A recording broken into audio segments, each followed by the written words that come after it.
Señores, con nosotros el economista Miguel Seara Hatton, ministro de Economía, Planificación y Desarrollo del Gobierno. Buenos días, Miguel, ¿cómo estás? Buenos días, ¿cómo están todos ustedes? Un saludo para todos. Muy bien, gracias. Gracias a Dios, bien. Después que el presidente anuncia que no se va a someter a una reforma fiscal, ¿cuál es el camino? Es decir, lo que el gobierno podía buscar en una reforma fiscal, ¿cómo lo va a lograr si es que lo va a buscar? Bueno, es una mezcla de políticas, obviamente. Primero la reforma, hay un problema estructural en la economía dominicana. Eso es lo primero, yo creo que tenemos que tener claro, que tenemos una estructura, tenemos un déficit estructural, ¿no? Y hay datos bastante claros en eso. La presión tributaria, miden la presión tributaria para 192 países en el mundo. El 70% de los países del mundo tienen una presión tributaria superior al 20% del PIB.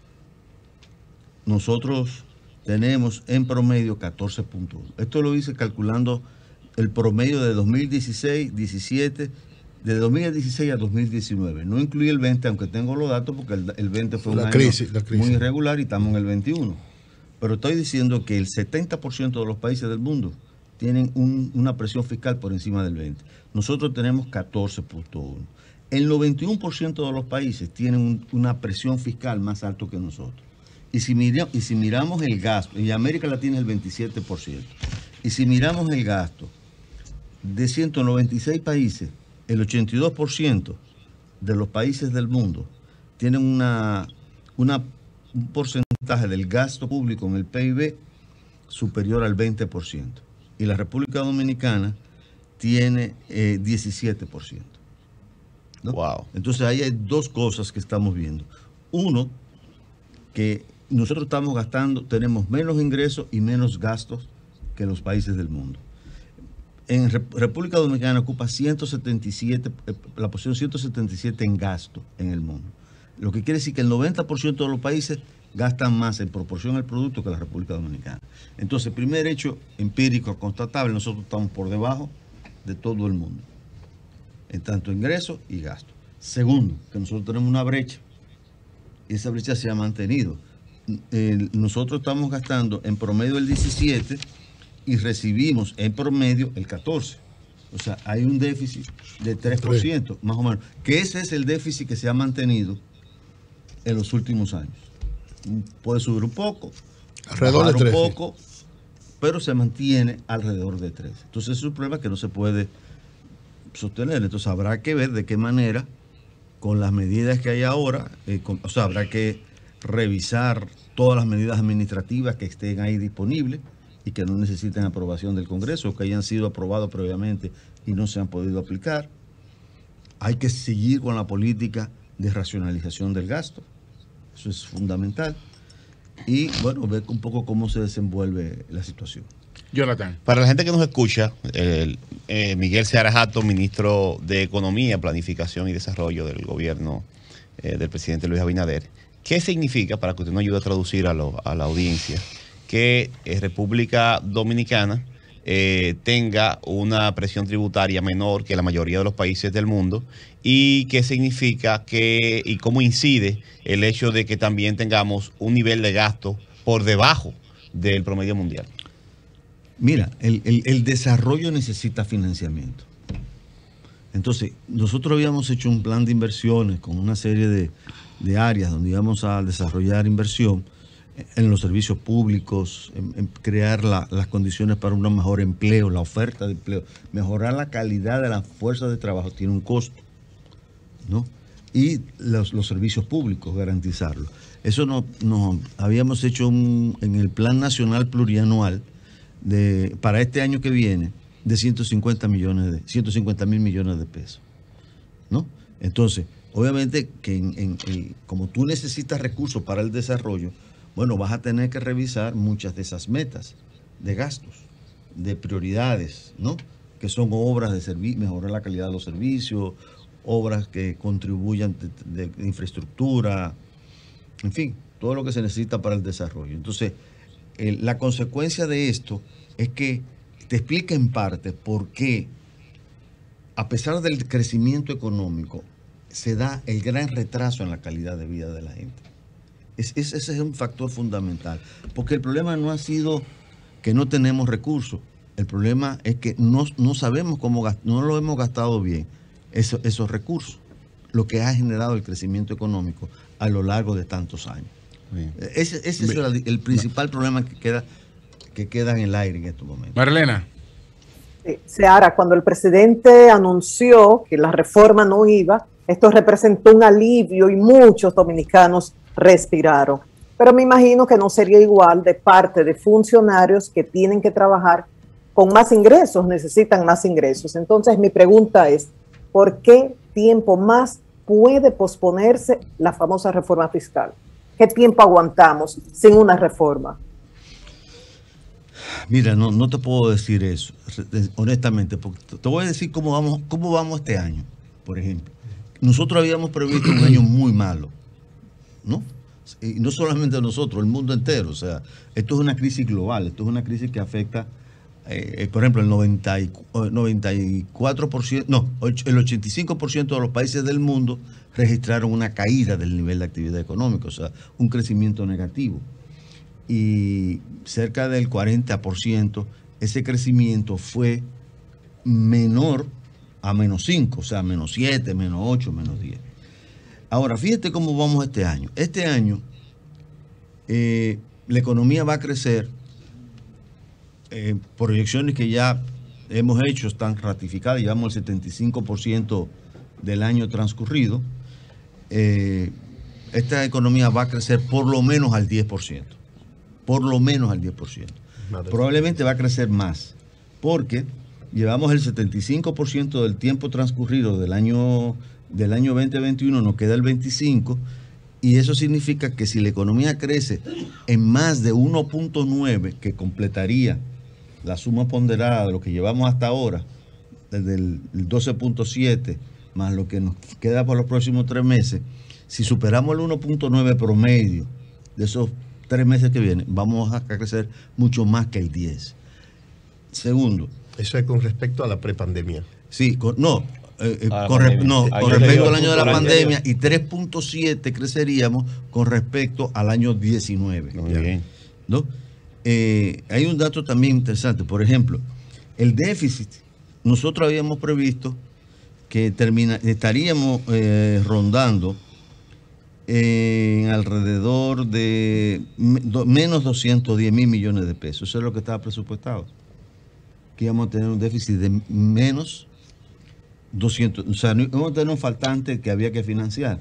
Sin embargo, hoy día tenemos un superávit de 11 mil millones. Eso es al mes de el 22 de octubre del 2021, ¿no? Y las proyecciones que estamos haciendo para terminar el año va a ser que vamos a tener un déficit de entre -1 y -2. O sea, una situación inédita. Nosotros, son 3 indicadores clave.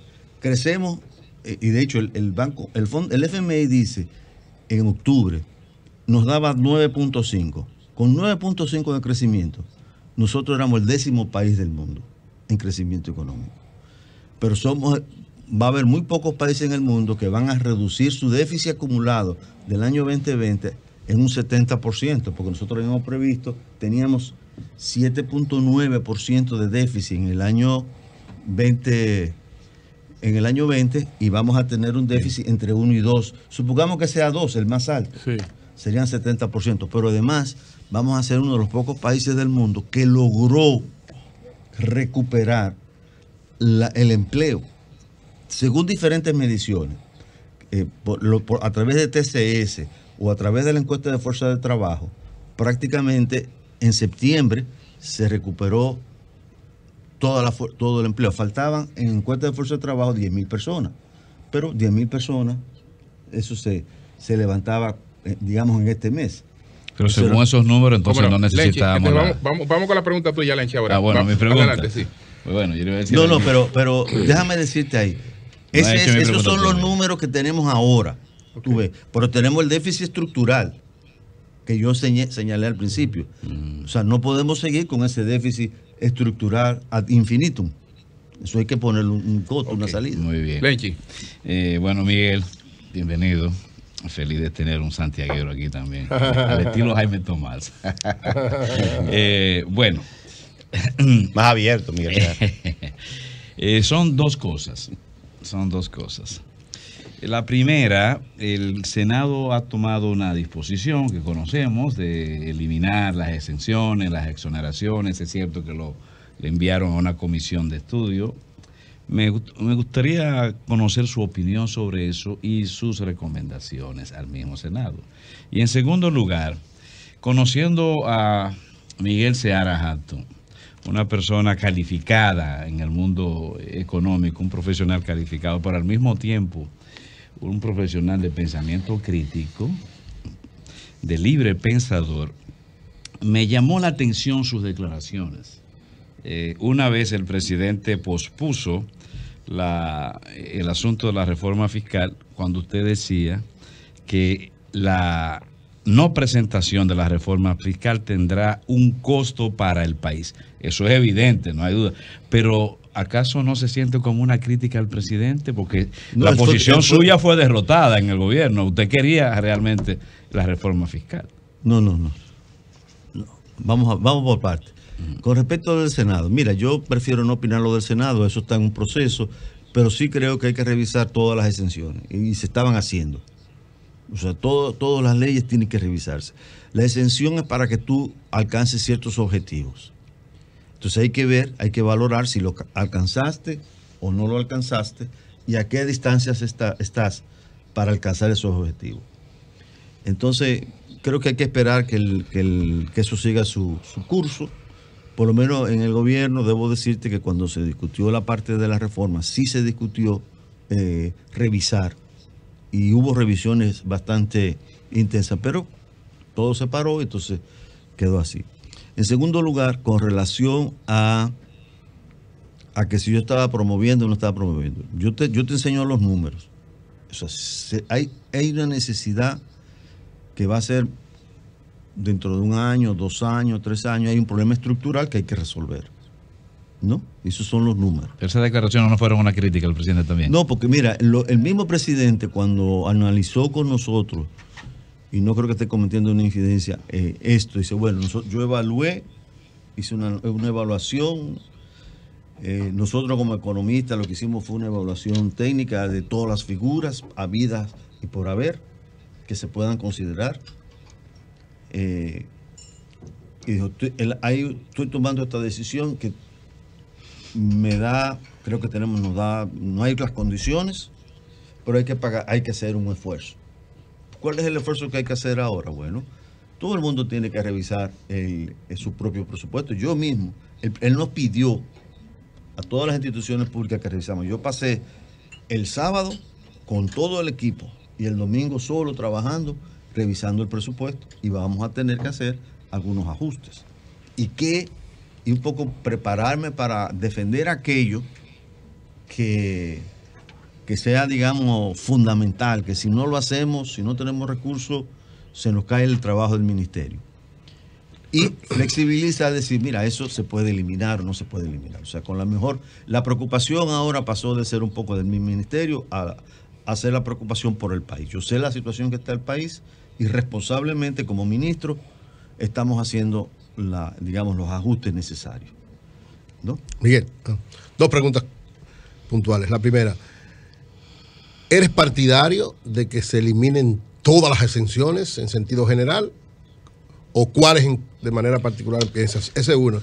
Y el segundo, para que entonces responda a las dos, se ha planteado desde el punto de vista de la deuda, todo el mundo sabía que había que endeudarse porque era una de las salidas para enfrentar la situación. Sin embargo, critican mucho al gobierno y al equipo económico porque consiguió una gran cantidad de préstamos, prácticamente no lo ha usado y se ha pagado alrededor, según estimaciones muy conservadoras, como $500 millones de o sea, de intereses sin usar esa deuda. O sea, ¿no te llama eso la atención? Tú que fuiste un crítico tan fuerte del proceso de endeudamiento. La primera, sí. La primera. De los exonerados incentivos. Mira, yo creo que todos los... A mí no me gusta hablar... a ver, en economía no es bueno... Generalizar. Ni en la vida. Ni en la vida, ¿no? Entonces, ¿qué es lo que hay que hacer? Y que lo hicimos. Revisamos ley por ley, ¿no? Y los resultados. Y qué estaba aportando. Y quién se beneficiaba. Y ahí salió una serie de decisiones en esa materia, ¿no? De cortar, quitar, poner, ¿no? Entonces, efectivamente, hay que revisar todos los incentivos, porque los incentivos no es un cheque en blanco. Un incentivo es, como decía anteriormente, es darte una facilidad, un apoyo para que tú generes empleo, para que tú generes divisa, para que tú mejores la situación de un determinado territorio del país. Si no se logró ese objetivo... Durante un tiempo. Durante un tiempo. Exacto. Porque o sea, es un apoyo, es una muleta que te estoy dando para que tú puedas desarrollarte. Entonces sí hay que hacer eso. ¿Ok? Y lo hicimos. Y por lo tanto habría que revisarlo. Por ejemplo, tú dices los 200 y tantos mil millones de pesos de la deuda. De los incentivos. O sea, del gasto tributario. La mitad de eso es ITEVIS. Entonces hay que discutir, por ejemplo, si vamos a poner ITEVIS un 1% a todo, digo, de lo que está exento. Hay exento alrededor de 1,000 y pico de variedad de productos. Está exento. De bienes y servicios. Entonces, hay que decidir si se le pone todo a un 1% o 2% o no se le pone nada. Entonces, ese es un problema. No es cuando uno va. ¿Tú de qué eres partidario? Tú. No, yo creo que el ITEVIS es un mecanismo también que te ayuda a evitar la evasión. Personalmente, Miguel Seara dijo que se le pusiera un 1%. ¿A todos? A todos los productos que estaban exentos. Pero yo perdí internamente. Yo perdí internamente. Entonces ya no tengo más nada que decir. O sea, me retiré. Perdón, Julio, la otra es lo de la deuda. Lo de la deuda. Y terminamos. Lo de la deuda. Mira, lo de la deuda, yo no sabía que hemos gastado 500 millones de pesos. Bueno, eso según estimaciones de varios economistas dicen eso. No, eso no es cierto. Eso no es cierto. Porque el gasto de capital de este año, de hecho nosotros... Miguel, se han cogido casi 8,000 millones, 9,000 millones, 10,000 millones. No es cierto. No, porque se ha pagado. Se ha pagado. En cambio de deuda. Perdón. Se ha pagado. Sí. Por la cantidad que fuese se han pagado intereses. Supongamos que son 200, 300, 400. La pregunta es cómo tú evalúas eso, porque tú fuiste un crítico muy duro anteriormente del endeudamiento. Mira, en este año, en el 2021, intereses de la deuda al 22 de octubre se ha pagado 120 mil millones de pesos. Nada más. Y es probable que... 120 mil millones de pesos. 120 mil millones de pesos. Pero la deuda está ahí. Lo que se critica es que se pagaron los intereses y no se ha usado ese dinero. O sea, hay parte que no se usa, pero se va a usar. O sea, se va a usar porque lo que ha ocurrido es que vamos a acabar terminando en un nivel de gasto de capital del orden de 60 mil, 60 mil, 65 mil millones de pesos. Nos quedan dos intervenciones. Oli, Miguel, Jonathan, y terminamos. El gobierno se le critica, es decir, se critica bueno, José, que acaba de llegar, vamos a permitirle que le haga una pregunta. Las instituciones no están gastando lo que presupuestaron, sobre todo en lo que tiene que ver con gasto de inversión, que es lo que ha cuestionado. Una institución, sobre todo las que tienen que ver con desarrollo de infraestructura, tan necesaria para el desarrollo y para la solución de problemas básicos, dice que tienen un presupuesto, por ejemplo, X, pero el gasto anda alrededor de un 30, un 20, no, en algunos casos. Eso es uno de los temas que te quiero preguntar. La otra pregunta, porque es mi única oportunidad de preguntarte, se está generando una inflación en los países que tradicionalmente solucionaban su problema de manera monetaria, por ejemplo Estados Unidos con la flexibilización cuantitativa y Europa. Es decir, en ambos se está generando una inflación. ¿Prevén ustedes un aumento de la tasa de interés de los préstamos a partir de No, hay un exceso de liquidez a nivel mundial. Pero te doy con la inversión. Sí. Mira, para que tengas conciencia de los números. Se presupuestó 131.000 millones. Se ha gastado 51.000. El pronóstico que vamos a terminar el año alrededor de 75, tengo 78, 93, ponle 80. 80.000 millones de pesos. Eso es lo que se va a gastar de inversión, de los 131.000 presupuestados. Eso es lo que se va a gastar. Es decir, que el gasto es inferior a lo que se presupuestó. A lo que se presupuestó, sí. ¿Y por qué ha habido problemas? Bueno, por los nudos legales que hemos encontrado. Antes, por ejemplo, en la puerta de entrada a los proyectos de inversión es el código SNIP, que lo da el Ministerio de Economía. Y eso implica una evaluación del proyecto. Y se daban los códigos SNIP sin haber hecho la evaluación del proyecto. ¿Por eso bajó el déficit en el gasto actual? Por eso, bueno, no, porque está aumentado. Sí, es una combinación. Claro. Hubo renglones que han aumentado y otros que han bajado. Y entonces, efectivamente, vamos a terminar, yo te decía, con un déficit del orden de los 80.000, 65.000 millones, que te daría entre 1.5 y 2%, quizás menos inclusive. Bien. Miguel Seara Hatton, nosotros hemos visto que ha sido el Ministerio de Economía el primero en plantear la necesidad de que la nueva reforma fiscal, cuando se haga, tiene que tener un componente mayor de progresividad, de hacer más progresivo el sistema tributario de República Dominicana. ¿Qué significa eso para la gente que nos escucha y de dónde podría obtenerse más recursos aumentando la progresividad? ¿Cuáles nichos ustedes han identificado más viables? Mira, yo creo que esa discusión ya se dio, ya hay una solución, y hay que esperar. No vamos a reabrir una discusión que sea una discusión teórica en este momento. Ya eso se cerró. El presidente ya estableció, yo estoy de acuerdo con esa política, de que no era el momento. Simplemente voy a tomar un caso. Colombia hizo un primer intento para buscar el 2% del PIB en la reforma tributaria. Aquí, por ejemplo, 1% del PIB son 50.000 millones de pesos. 2% son 100.000. Si fuera, digamos, esos números llevados acá a la República Dominicana. Al final, Colombia vino a la poblada que todos escuchamos. La poblada generó una situación muy difícil. Y al final han hecho una reforma para el punto 8.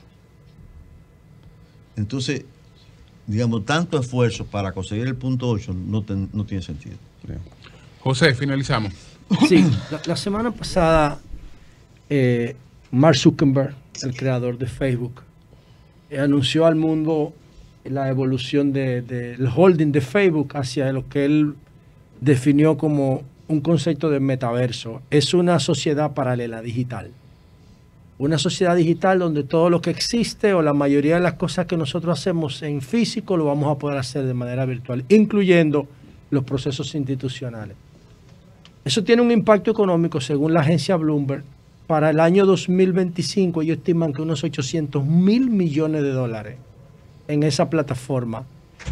Esa es una tendencia irreversible. ¿Cómo la República Dominicana va a insertarse ahí? ¿Cómo lo ve si nosotros no tenemos ningún tipo de inversión pública para ese tipo de capítulos? No. Hay todo un proceso de transformación digital que está en movimiento.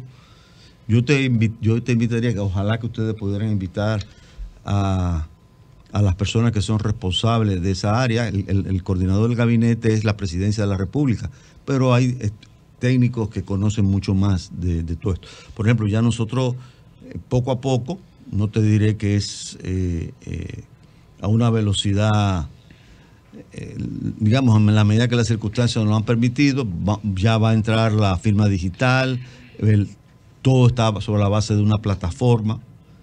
Por ejemplo, ¿cómo hacemos la evaluación de lo que pasa en el país? Es a través de una plataforma, ¿me entiendes? Todo eso cambió.